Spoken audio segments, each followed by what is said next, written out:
हरियाणा और जम्मू कश्मीर दोनों चुनाव के नतीजे आ रहे हैं, कैसे देख रहे हैं? देखिए, जो हरियाणा का और जम्मू कश्मीर का नतीजा आ रहा है वो आम जनमानस का नतीजा नहीं है, वो ईवीएम का, चुनाव आयोग का नतीजा है। मैं हरियाणा में था, एक एक जगह घूमा हूँ, एक विधानसभा घूमा हूँ। हरियाणा का 3 मुद्दा होता है, किसान, जवान और पहलवान। तीनों इस बार भारतीय जनता पार्टी से परेशान नहीं थे, नफरत कर रहे थे। 2004 में जिस प्रकार से कांग्रेस से लोग परेशान हो गए थे, इस बार तो भारतीय जनता पार्टी से नफरत करने लगे थे। अब आप बताइए कि जिससे व्यक्ति नफरत करेगा, आप बताइए कि सुबह में जब तक बैलेट पेपर से गिनती हो रही थी तब तक कांग्रेस 70+ जा रही थी। और सैनी साहब ने कहा अरे अभी ईवीएम तो खुलने दो। मतलब स्पष्ट होता है कि ईवीएम में कहीं ना कहीं किसी न किसी प्रकार की धांधली जरूर होती है।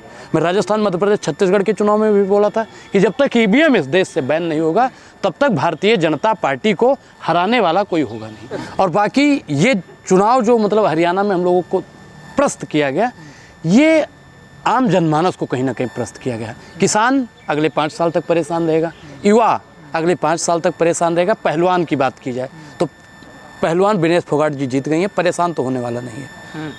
और पहलवानों को जिस प्रकार से हरियाणा में प्रताड़ित किया गया, अपने नेता को बचाने के लिए जिस प्रकार से षड्यंत्र रचा गया, इससे साफ स्पष्ट होता है कि भाजपा महिला विरोधी पार्टी है। कहाँ गलती हुई है कांग्रेस से? कांग्रेस से गलती नहीं हुई है और न वहाँ की जनता ने गलती की है। जनता ने तो वोट दिया कांग्रेस को, लेकिन बटन दब रहा है बीजेपी को। ईवीएम का खेला। तो नायब सिंह का कल ही कह दिया रोना रोएंगे विपक्ष ईवीएम। अच्छा, एक चीज बताइए तो उनको कैसे पता चला कि ईवीएम का रोना रोएंगे? मुझे ना भरोसा है अपने काम पे भाई। काम पे नहीं, ईवीएम पे भरोसा है। आप बताइए कि सुबह भी तो कह रहे थे कि अभी ईवीएम खुलने दो, बोला था कि नहीं बोला था? नहीं, उनके कहने का मतलब कि ईवीएम अभी खुलने दो, मतलब है कि ईवीएम जब खुलेगा तब हम लोग दिखाएंगे कि हम क्या हैं। हुड्डा को पूरी कमान देना, हुड्डा के हाथ में पूरी पार्टी देना, ये भी एक गलती रही है। देखिए, कांग्रेस के जो तीनों नेता वहाँ के बड़े थे, शैलजा बहन कुमारी, शैलजा कुमारी जी, शैलजा जी नहीं, सब लोग हम साथ में थे। शैलजा जी, सुरजेवाला और हुड्डा साहब, तीनों एक थे।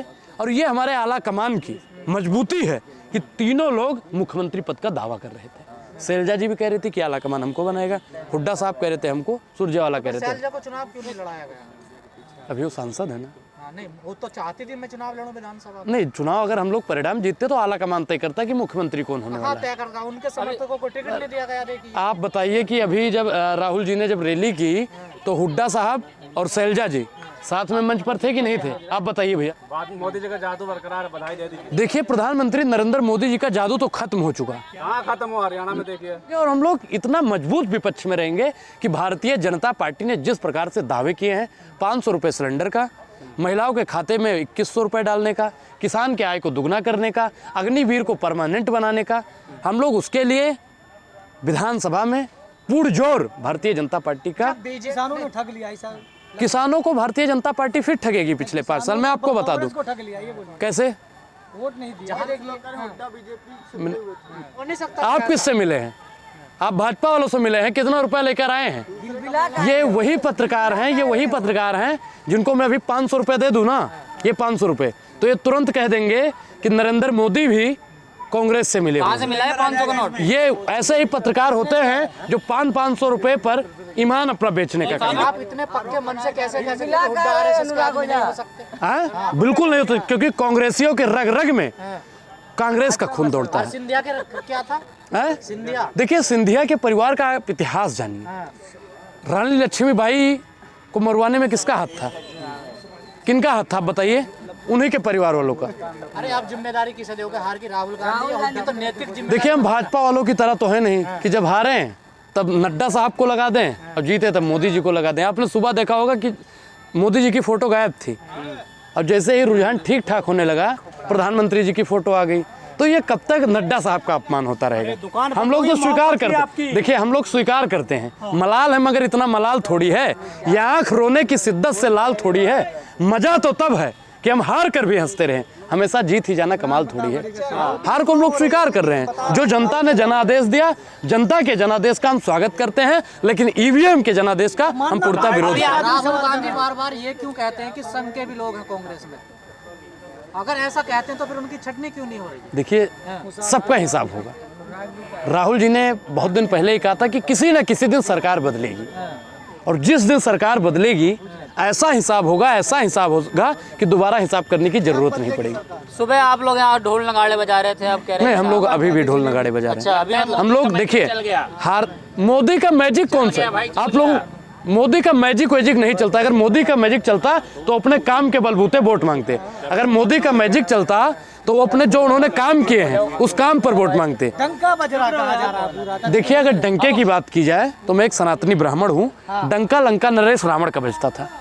डंके की अगर बात की जाए तो डंका उनका भी बजता था, दुर्योधनों का।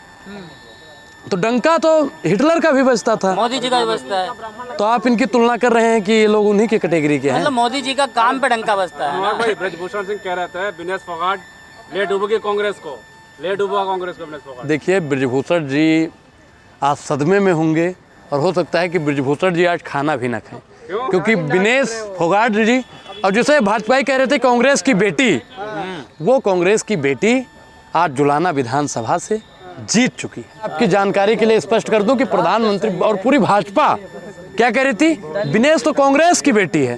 जब विनेश जी जीत के आती थी तो क्या कहते थे, हेलो विनेश, तू तो मेरी बेटी है, शाम को चाय पीते हैं, मतलब। और जब उसके साथ में गलत हुआ तब कोई नहीं बोला, तब उसका हाथ थामने के लिए राहुल जी आ गया और उसके हाथ को मजबूत करने के लिए उसका हाथ पकड़ा। फोन किया था प्रधानमंत्री, फिर भी नहीं जीती हैं, फिर क्या आप हमारे फोन किया था प्रधानमंत्री, फिर भी नहीं जीत के आई है, क्या फिर बुलाएंगे मोदी जी? देखिए, मुझे लगता है कि इतना भी बेशरम उनको नहीं होना चाहिए। और अभी जल्दी में ही प्रधानमंत्री नरेंद्र मोदी जी ने फोन भी किया था विनेश जी को, लेकिन विनेश फोगाट ने मना कर दिया।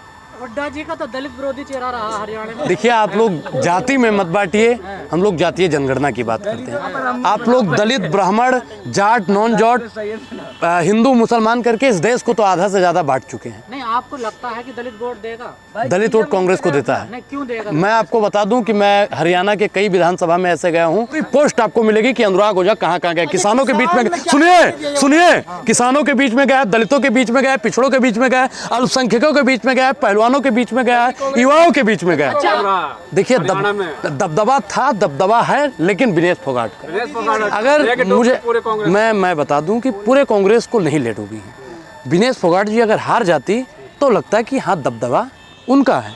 और चुनाव के ही दमरियान का नाम है उनका खट्टर वो देखिए खट्टर साहब तो उनको क्लीन चिट दे रहे थे कि ब्रजभूषण ने कुछ किया ही नहीं। अनुराग भाई, कांग्रेस को धोखा किसने दिया? किसान ने, आप जैसे पत्रकारों ने, किसने दिया? आप जैसे पत्रकारों ने, जो बीजेपी के समर्थन में चला के, आप देखिए, हम लोग, दिखाई दे रहा था 50-60 एग्जिट पोल फेल हो गई। मैं हमेशा बोलता हूँ कि एग्जिट पोल कभी एग्जैक्ट पोल नहीं होते हैं। आप लोग को याद होगा, आप लोग भी यहीं थे, मैं भी यहीं पे था जब, सुनिए साहब, हरियाणा, मध्य प्रदेश और राजस्थान का जब चुनाव, मध्य प्रदेश, राजस्थान, छत्तीसगढ़ का ईवीएम क्या, एग्जिट पोल क्या दिखा रहा था? एग्जिट पोल कि कांग्रेस बढ़त बना रही है। बाद में क्या हुआ? मैं एग्जिट पोल और एग्जैक्ट पोल में, दोनों में फर्क होता है। मैं एग्जैक्ट पोल पर विश्वास करता हूं। और बीजेपी ने कहा पूरे चुनाव में कि कांग्रेस दलित विरोधी है, शैलजा का अपमान। कांग्रेस दलितों के फेवर में है और इस बार हरियाणा के दलित भाइयों ने कांग्रेस को बढ़ चढ़कर समर्थन किया है। बहुत बहुत धन्यवाद।